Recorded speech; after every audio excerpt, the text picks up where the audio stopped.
If your Namecheap private email subscription is about to expire, or you just want to make sure your email service stays active without interruption, this video is going to walk you through the renewal process step by step. I'll show you exactly how to renew your Namecheap private email subscription, confirm the order, and finish the payment so everything stays up and running. If this tutorial helps, please hit the like button and subscribe for more simple tech guides just like this.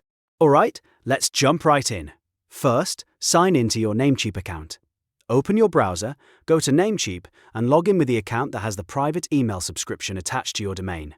Once you're inside your dashboard, look at the menu on the left-hand side. You'll see a section called Private Email, so go ahead and click that. This takes you to the email management area where all of your active subscriptions are listed.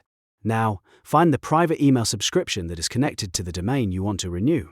If you manage more than one domain, double-check that you're selecting the correct one, because this helps avoid renewing the wrong email plan. After you've found the right subscription, click Manage.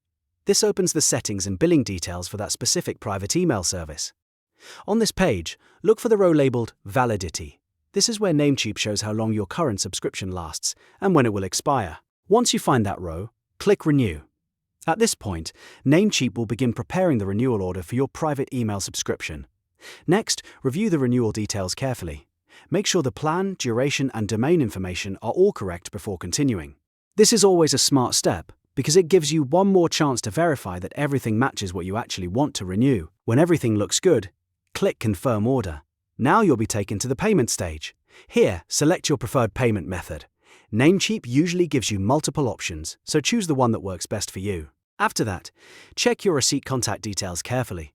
Make sure your name, email address, and billing information are correct, because this is where your renewal receipt will be sent. If anything needs to be updated, fix it before moving forward. Once all of the details are correct, click Continue to complete the renewal. Namecheap will process the payment and finalize your private email subscription renewal. After that, your email service should remain active for the new billing period you selected. And that's it. You've successfully renewed your Namecheap private email subscription. It's a quick process once you know where to look, and now you can keep your email service connected to your domain without any last-minute stress. If this video helped you out, please give it a like and subscribe for more helpful tutorials. Thanks for watching, and I'll see you in the next one.